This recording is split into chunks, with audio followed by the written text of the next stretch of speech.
All right, hey everyone. We're gonna try for episode number 4. Episode 4 will be a little bit different. Nothing pre-planned, nothing pre-written or scripted. What I'm gonna do is just take two of the questions.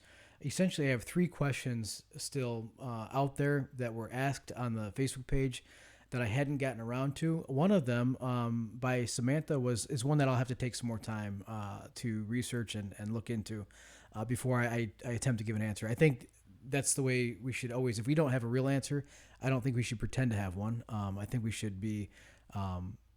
We should only provide an answer when we have one that we believe resides in truth, right? And so I'll come back to that. I hope to come back to that, Samantha, but I don't know how long that will take because it's a topic I'm really unfamiliar with, and there's a lot of speculation around that question. So it has to do with different spirits, negative demonic spirits and things like that. So I will try to get to it, but it won't be this episode, and forgive me for that. There's a question that Jill asked and a question that Debbie asked a number of days ago, and so I'm going to try to get those wrapped up. And again, I'm just gonna.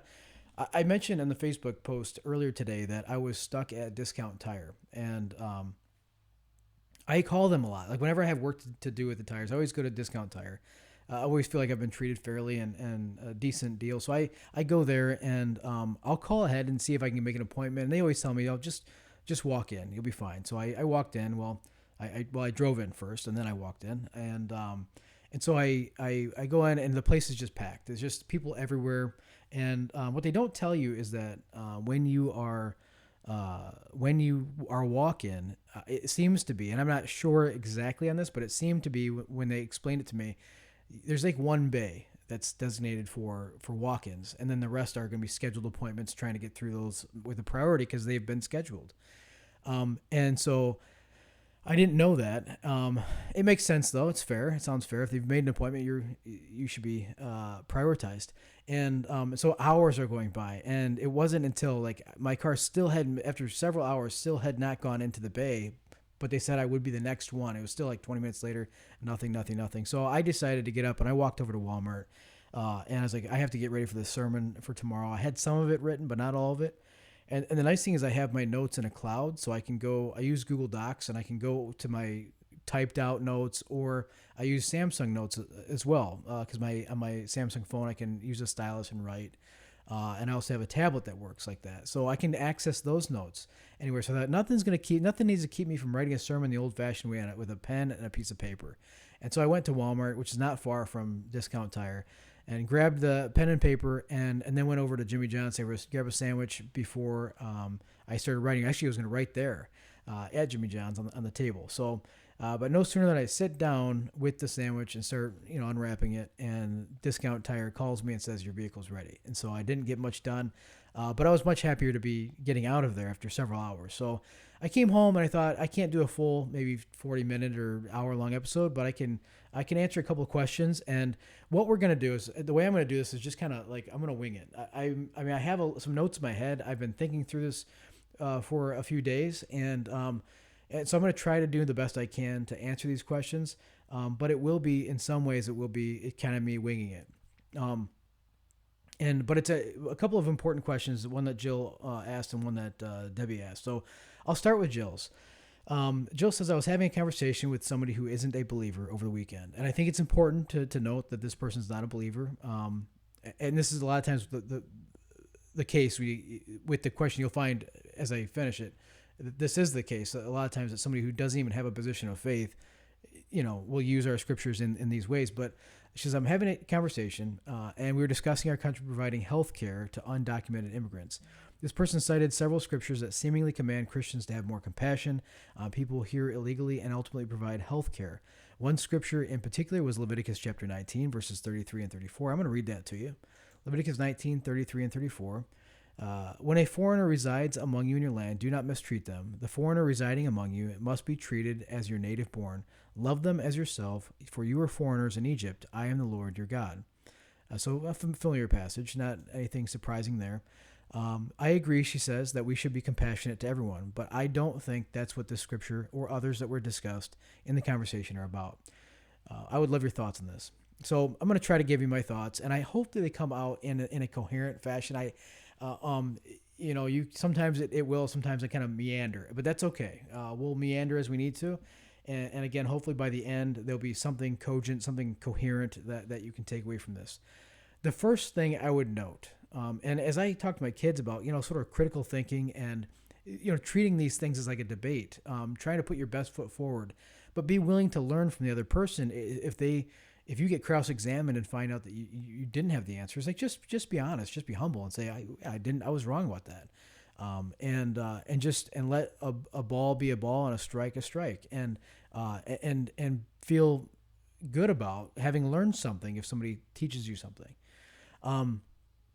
But the first question I would ask, particularly in this case, because this is an unbeliever, is somebody who's trying to leverage and not just the Bible in general, but the Old Testament in particular, trying to leverage a scripture from Leviticus to say what we should do in modern government that is secular, is, I would say, okay, are you okay then with me doing that with all things policy?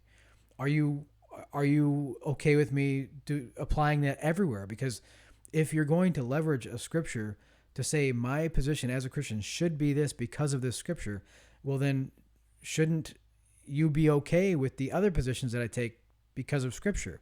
That's the first thing. And I would say, why are we not doing this with other things? Now, sometimes these sort of scriptures will be leveraged or brought forward by somebody who is a believer. And so you don't have that argument. And actually, let me back up.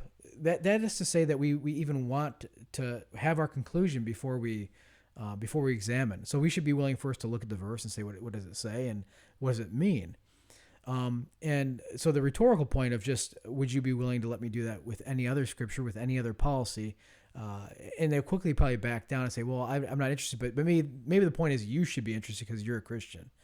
But it's interesting too that they would use an Old Testament passage. Understand this about Old Testament Israel. They were a theocratic. They were intended to be forever a theocratic nation. God was their sovereign, their Lord, their king. But they wanted to look like the other nations around them, and so they wanted an earthly, human king, so that they could do those things and look that way. But it was not always so, and it wasn't supposed to be so. They were supposed to make God their king, and that's very different from the modern day structure of government we have. Interesting also to think about, the person that is leveraging this Old Testament scripture might also be quick to say, at least in their opinion, they would say, well, what about separation of church and state? That would be the argument for anything sounding even remotely like you're trying to leverage the Bible to influence policy. And so there's a couple of kind of inconsistencies. I think the important thing is we should never do this. We should never make an argument that is primarily pragmatic or expedient to us.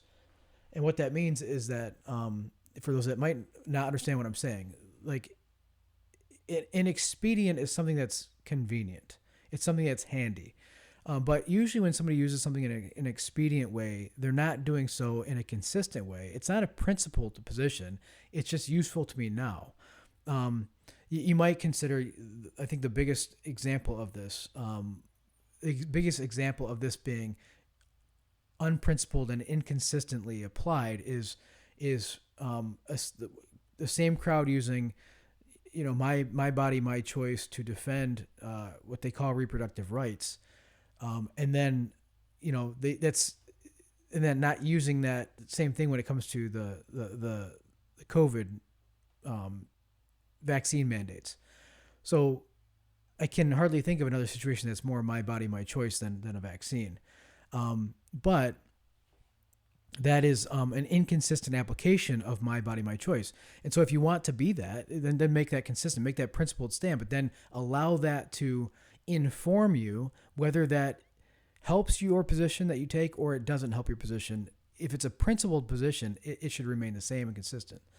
And so I think the use of scriptures by somebody who doesn't follow them is an expedient use. Maybe they're still right. Maybe they're still right about that. I tend to think that they're wrong because you look back at the Old Testament and the theocratic nature of Israel. We're not under the law anymore anyway. So as a Christian, there's a lot of things in the law that I don't follow. nor do I think we are bound to, because I'm not Jewish. I'm not part of the ancient, Jewish nation, Israelite nation. And so I think there's a lot there. Now, the question of should we be compassionate to everyone? Absolutely. I was having a conversation with some municipal. I think it was either police or the fire department, maybe both, but a coalition of first responders kind of preparing for an influx of immigrants in the area, and they wanted to know if we would be willing to, provide a warming station at the church. And my answer was pretty immediately yes. I like whether you're here legally or not. I don't want to see anybody freeze to death. Like, and if they come to me hungry, I want to feed them. If they come to me in need of clothing or a jacket or something. Of course, our Christian mandate is to love our neighbor, and that there's no leash on that. There's no if you're from so far away, I don't have to call you my neighbor. No, everyone's your neighbor, right?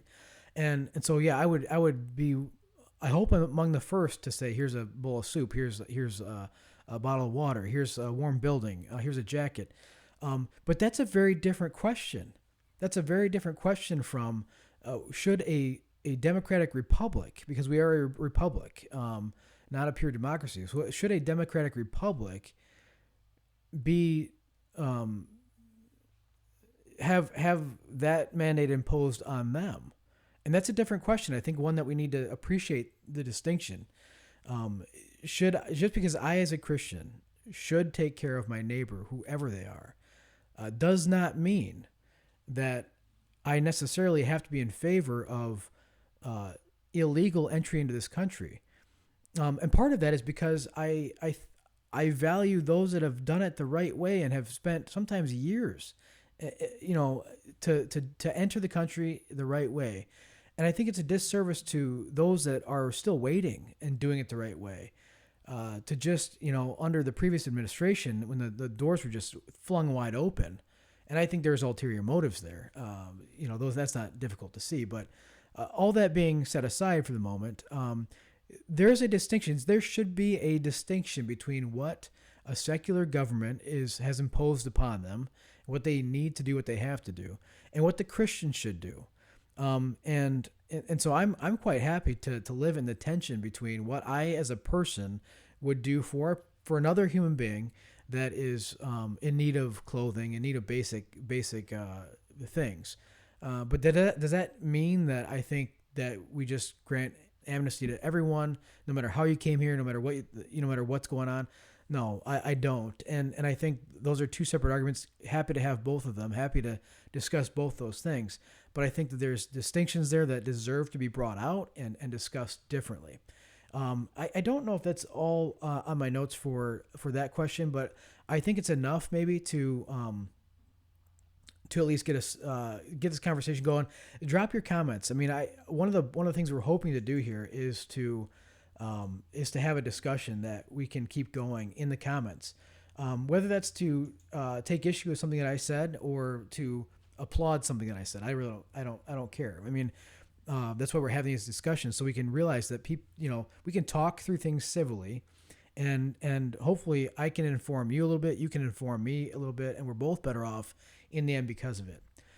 Second question here, and I'm just going to move on. We're at 13 minutes or 14 minutes now, so I want to move a little bit more quickly. And this one I don't have as much to say on, so I don't think it'll take that long. But Debbie says, would like to hear your thoughts on now mandatory digital ID in the UK.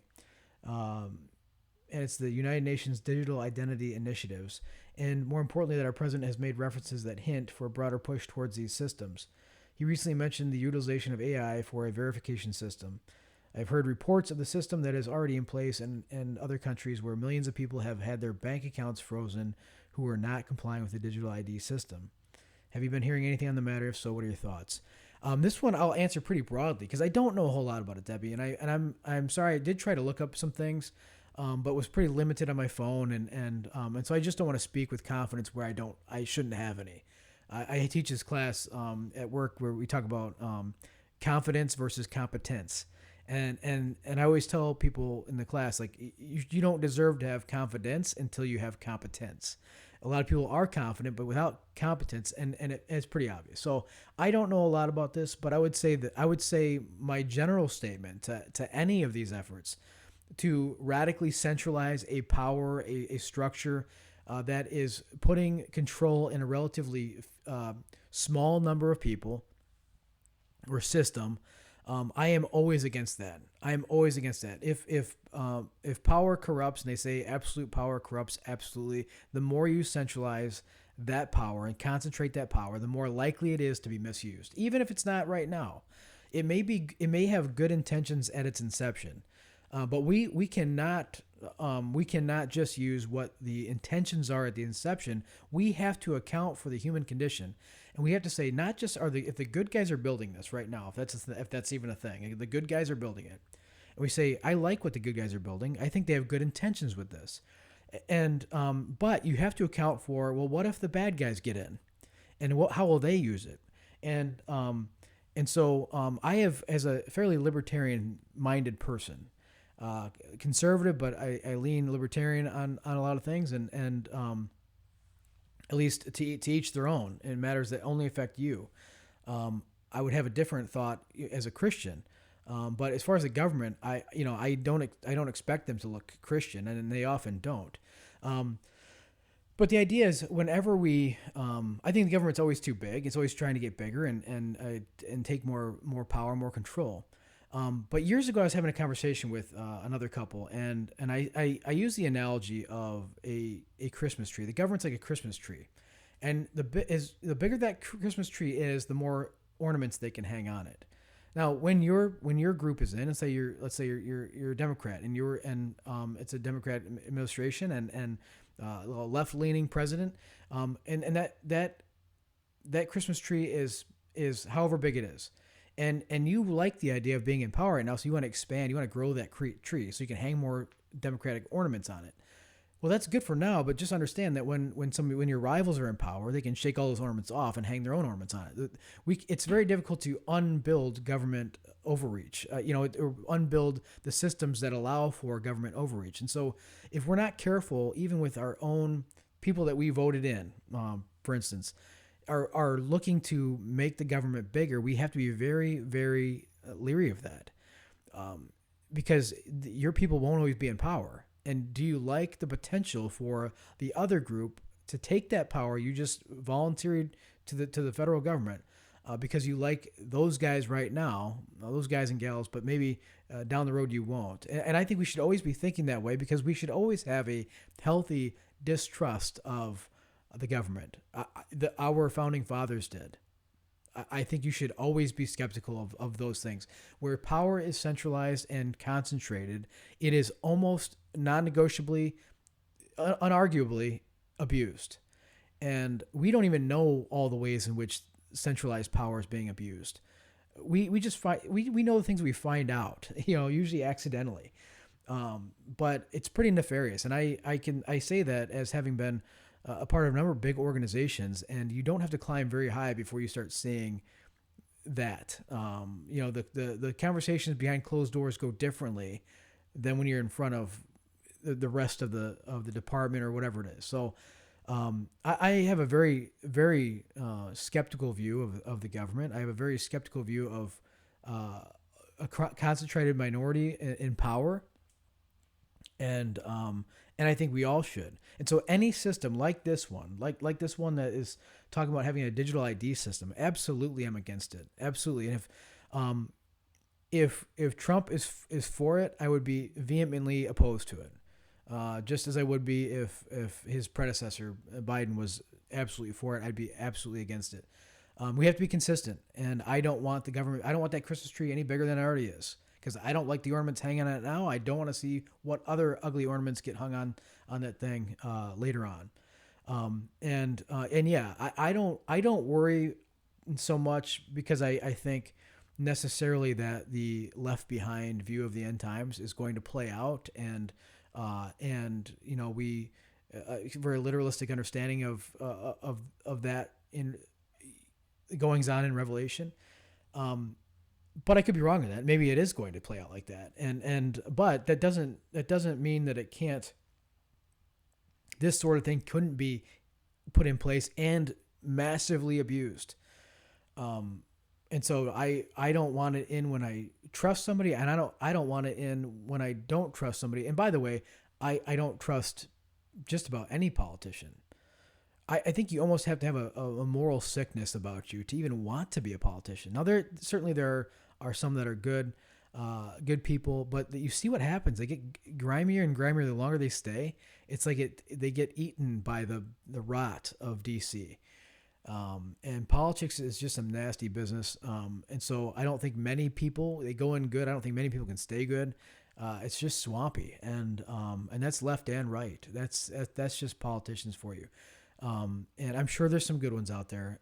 So I'm sure somebody will drop some in the comments maybe. But I'm not a huge fan of any of them. Anybody that craves that sort of power, um, is there's probably something fundamentally wrong with them. I remember a quote, and I'm going to mess it up, so I probably shouldn't even try, but I want to because I think it's such a valuable quote. But I think it's Carlyle. Is it Thomas Carlyle? The ancient writer. I don't know how he was ancient, but old writer Thomas Carlyle, I think is his name. Let me look that up. I'll try to keep talking. I can't do two things at once, but Thomas Carlyle. Yeah, I believe that's what it is. Um, and he said something about we must crown the most capable man and make him king. Crown the man that knows he's the most capable and is the most capable and make him king. And G.K. Chesterton comes along, and I wonder when did he live? 1795 to 1881. So Scottish essayist and historian. All right. So he says something about we must crown the capable man, the one that knows they're capable and kind of has that bravado, has that sort of ability. And there are some great leaders that just know they can lead. They don't mind making decisions. But G.K. Chesterton made an interesting comment on that note, and he said, "No, we must not crown the most capable man. We must the one that knows he can rule. We must crown the much more capable man that knows he can't." And I'm messing that up. I'm gonna see if I can go to my own page where I have some quotes. If you're friends with me on Facebook, you go to my albums, and you'll see some quotes in there. And I've meant to keep adding to this, but it's been a while since I've added any to it. Um, but here it is. So in the book Orthodoxy, G.K. Chesterton says, "If our faith comments on government at all, its comment must be this, that the man should rule who does not think he can rule. Carlyle's hero may say, 'I will be king,' but the Christian saint must say, 'Nolo episcopari.' If the great paradox," and that's Latin for something, I don't know what it is, but if the great paradox of Christianity means anything, it means this, that we must take the crown in our hands and go hunting in dry places and dark corners of the earth until we find the one man who feels himself unfit to wear it. Carlyle was quite wrong. We have not got to crown the exceptional man. That's how he says it, the exceptional man who knows he can rule. Rather, we must crown the much more exceptional man who knows he can't." And that's it goes along with a philosophy I have in life about leadership. And I think there should be a reluctance to lead. I think people should lead reluctantly, hesitatingly. Not that they shouldn't lead. If God's calling you into leadership, you should follow that. But I think we should be reluctant because I think only reluctance, a true reluctance, is had by somebody who is circumspect enough to know their own flaws and to make that worry them about what kind of leader they would be. And not enough people, I think, that are excited to be in charge have that sort of self-awareness, that sort of circumspection to be able to think like that. So that's my answer, Debbie. I think, it's kind of a far afield of the actual question, but I would be against any of those things because I have a skepticism about the human condition, about centralizing power, and all those things. And we've seen it on some scale, in some different applications. And I would just hate to see that on a broader scale, where they can just turn people on and off based upon like social credit or something like that. So maybe that's a topic for another time. But I think it undoubtedly, we make that tree big enough to just have find some useful application for it. And I'm just promise you that down the road from that useful application is some very, very nefarious application that we don't want to see.